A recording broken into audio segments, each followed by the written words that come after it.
Hop, alors les frérots, on va vite fait faire la review et après on écoutera le générique et on finira le live ici. En tout cas, déjà, un grand merci les amis, parce que là on est quand même plus de 127, même 130 en live, ça me fait super plaisir. On vient de visionner ensemble les 2 premiers épisodes de Pocket Monster, du coup les Horizons, du coup la suite avec Liko et Roy qui prennent la succession de Sacha.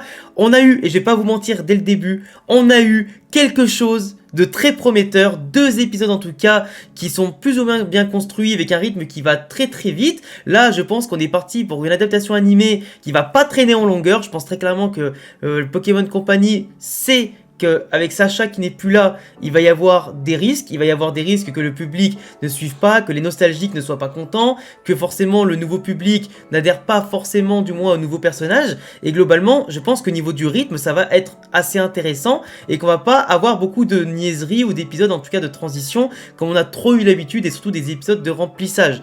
Là, on a clairement déjà Liko qui vient de base de Paldea, qui a donc déménagé pour aller à l'école à Kanto. Elle est assez timide, elle est vraiment très réservée, c'est pas du tout comme Sacha qui est plutôt dynamique, explosive, qui va à la rencontre des autres. Là même quand elle a des choses à dire ou des points communs avec les autres, elle a très peur d'y aller, elle ose pas forcément faire les choses ni en parler. Heureusement du coup là elle a une colocataire du coup qui est totalement différente et qui lui permet simplement dans sa chambre de discuter un peu plus. En tout cas ce que je trouve hyper sympa c'est que Liko c'est une fille qui est vraiment beaucoup dans l'introspection, tu vois, elle remplit un journal de bord, enfin son journal intime, tu vois, t'as une voix off qui te raconte un peu sa journée, t'as toutes les actions qui vont se succéder, qui vont être montrée à l'écran par rapport à tout ce qu'elle a pu faire au cours des différents jours et semaines où elle a intégré l'école, quand elle a rencontré Poussacha et qu'elle a pu déjà choisir et après qu'il l'accompagne petit à petit. On voit aussi de base que Poussacha, alors forcément comme un petit chat, il va falloir mettre un petit peu de temps qu'il y ait la confiance qui s'installe entre l'humain et le Pokémon et l'humain et l'animal. Donc du coup au début elle se fait griffer. Il l'ignore totalement, il part dans la nature, il la fait un petit peu vadrouiller partout. Après, il commence à devenir un petit peu plus copain, il accepte les câlins, elle le sauve d'une petite chute. Tous les deux, ils vont tomber sur un ronflex qui va mentir leur chute, tout ça. Mais sinon, tu vois, ils vivent vite fait quelques petites péripéties.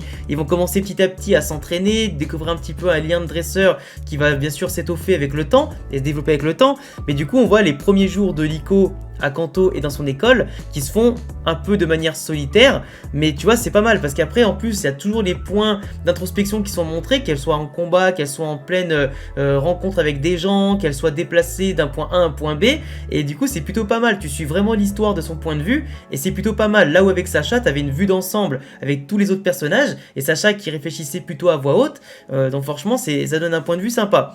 Le dynamisme du coup comme je disais, ça va assez vite, t'as les événements qui sont racontés, ça se succède assez rapidement. Premier Pokémon, les PNJ qui sont, enfin les PNJ, on n'est pas dans un jeu, mais les personnages secondaires et principaux qui se succèdent les uns après les autres, t'as les combats, t'as les trucs comme ça, la quête qui se développe de plus en plus, et là on comprend en plus par rapport à cette quête qui est intéressante, c'est que le fameux pendentif auquel on pensait de base, d'après les premiers synopsis, tout ça, ou les images, que c'était peut-être une des pierres foudres de Sacha qui l'avait pas donné à l'époque à Pikachu pour qu'il évolue à Carmin-sur-Mer, en fait c'est pas du tout ça. C'est un cristal qui renferme le secret de la terracristallisation, comme on pouvait aussi s'en douter par rapport à d'autres trailers qu'on avait vus, mais là surtout celui-ci renferme carrément Terrapagos, le Pokémon légendaire qui sera l'origine de la terracristallisation à Paldea, qu'on avait vu par rapport aux nouveaux DLC qui vont sortir pour Écarlate et Violet d'ici la fin de saison, enfin la fin d'année. Donc c'est énorme parce que du coup en plus tu découvres une nouvelle forme de Terrapagos, c'est pas forcément la forme complète. Donc est-ce qu'à l'instar de Zygarde dans les DLC il faudra ramasser des petits bouts de cristaux ou trucs comme ça pour le développer à 100% pour qu'il atteigne sa forme avec la carapace et tous les types dessus. Mais en tout cas cette première forme était super mignonne, on l'a vu apparaître devant elle pour la protéger d'une attaque de Malvalam et après il s'est remis dedans et tout ça, mais c'est vraiment super stylé. C'est vraiment super stylé. Et d'ailleurs dans le chat, n'hésitez pas à me donner au passage votre note sur 10 pour les 2 premiers épisodes. Mais pour moi, c'est vraiment un 8 sur 10. Parce que je peux pas mettre 9 ou 10 pour l'instant. Mais c'est plus un 8 sur 10 qu'autre chose. Et c'est clairement pas en dessous. Parce qu'en termes d'animation, c'est banger. Parce que franchement, pour le peu qu'on a vu, ça explose de tous les côtés. T'as des belles couleurs, t'as une belle direction artistique. C'est assez fluide. Les combats ont l'air incroyables. Le combat avec notamment le professeur Fried ou Dr Fried, je sais pas qui c'est, Fried en tout cas, qui dirige du coup les électacles volants, je sais pas quoi, c'est en tout cas le nom de son équipage. Donc on a regardé l'épisode en anglais, donc j'ai pas les noms en français et officiels sous les yeux. Et ils ont affronté les explorateurs du coup avec le fameux personnage qui a un bon chara design et surtout un Malvalam qui voulait choper justement le pendentif de Liko. Au début, le mec, il lui fait genre, c'est ta grand-mère qui t'a passé une lettre et tout ça. Donc il a essayé de la rouler un petit peu avec un subterfuge enfantin, on va dire. Mais pour le coup, le fait qu'il y ait une team d'explorateurs qui vont peut-être lui semer un petit peu des bâtons dans ses roues tout au long du truc. Donc le mec qui s'appelle Ametio, je sais pas si c'est le nom français aussi, mais globalement son Malvalam, qui est mon Pokémon préféré dans la 9G, ça le rend encore plus stylé et mystérieux. Et vraiment, ce qui est ouf, c'est que je trouve que les explorateurs, en seulement quelques minutes d'épisode, ils sont déjà beaucoup plus stylés, charismatique et intéressant que la Team Rocket, qui était qu'un running gag, qui apportait un peu d'humour même si c'était pas drôle, mais globalement ça amène des personnages badass, intéressants. En plus ils ont des armures, des Corvus, tout ça pour se déplacer. C'est mieux que la Team Rocket qui avait des Nosferatu, des Nosferapti, des Ratata et Ratatak. Ça met quand même une catégorie plus intéressante à ce niveau-là, au niveau de la classe. Mais après sinon j'aime beaucoup tout ce qui était le grand bateau volant, l'espèce de dirigeable avec le Captain Pikachu aussi, qui est super intéressant. Tu vois que chaque Pokémon est bien utilisé entre ceux qui fournissent le charbon, le feu, que tous les Pokémon sont utiles à l'équipage, que tout le monde est mis sur un pied d'égalité. Mais après ça faisait quand même plaisir de voir pas mal de Pokémon, les starters par exemple dans leur ensemble, le Poussachat qui est super mignon et qui franchement t'as trop envie de voir la suite, tu vois, t'as trop envie de voir comment ils vont se développer.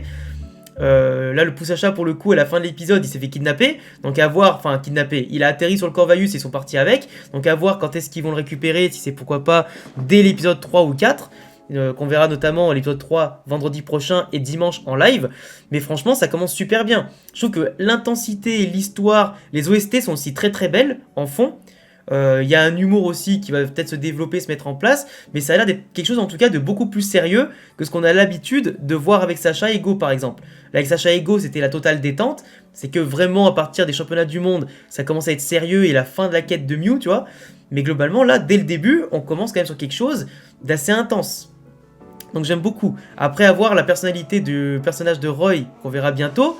Mais le personnage de Roy, j'espère qu'il viendra apporter bien sûr ce côté complémentaire à Liko, qui elle est réservée. Lui, je pense qu'il aura plus de tonus pour apporter simplement ces complémentarités qui fera un duo peut-être emblématique. Mais ouais, comme je disais, on espère que le rythme qu'ils ont choisi, ils le tiendront tout au long. Parce que pour moi, si ça ralentit beaucoup trop, on a trop d'épisodes de remplissage à chaque fois, ça va pas être ouf. J'ai surtout hâte de connaître vraiment le secret du collier, du pendentif de Liko.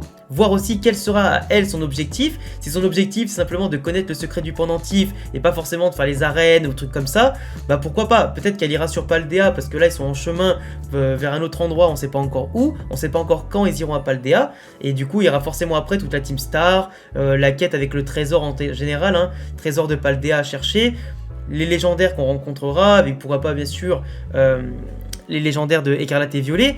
Mais franchement, il y a beaucoup de choses qui peuvent être intéressantes, beaucoup de choses à raconter, et je pense qu'on va pas s'ennuyer. Moi en tout cas je partais pas avec de grandes attentes, mais pour ces 2 premiers épisodes de 20 minutes, je pars pour l'instant content. On verra bien, comme je le disais en live, au bout de 10, 15, 20, 25 épisodes, en gros comme une saison complète d'un animé normal, voir ce que ça donne.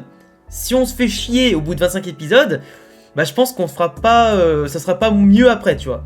Si ça met 25 épisodes à se mettre en place, c'est compliqué. Mais là, les 2 premiers épisodes, ils nous laissent quand même de sacrés espoirs.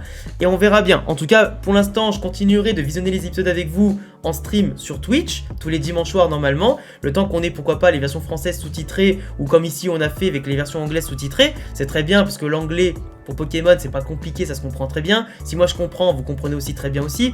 Mais après ça... J'attendrai en tout cas que ce soit 30-40 épisodes pour pourquoi pas faire une grosse vidéo analyse très complète avec des théories sur la chaîne principale. Mais pour l'instant, je suis très content à voir ce que ça va faire et j'espère qu'il y aura le même niveau de réalisation tout au long. Et en plus, le rythme pour le coup où ça perd pas de temps, tu sais, à visionner chaque étape du parcours d'un personnage, où ça passe vraiment d'un truc à l'autre et ça passe vraiment dans la quête principale, c'est trop bien. Enfin bref, en tout cas voilà, je pense que j'ai fait le bon résumé des 40 minutes de visionnage qu'on a vu, entre la mise en situation, les personnages intéressants qui sont apparus, les combats qui étaient déjà super beaux et dynamiques à voir. Il y a du mystère, il y a de la tension, il y a du suspense, il y a des bons cliffhangers d'épisodes à chaque fois, les mécaniques sont là. Maintenant, à voir ce que ça va donner sur le long terme. Et puis voilà, je vous laisserai en tout cas vous abonner sur YouTube si c'est pas déjà fait, que ce soit ici, sur la chaîne Alexandre2 ou ma chaîne principale Alexandre. Ne pas rater aussi les prochains streams en vous abonnant sur Twitch. Et comme je dis souvent, n'hésitez pas à venir aussi sur Instagram, car je vous préviens en story des sorties de vidéos, des projets, l'actualité de la chaîne et tout ça, et de prochaines vidéos aussi. Donc n'hésitez pas à venir follow sur Insta pour discuter également. Et à bientôt pour de prochaines vidéos. Ciao les frérots!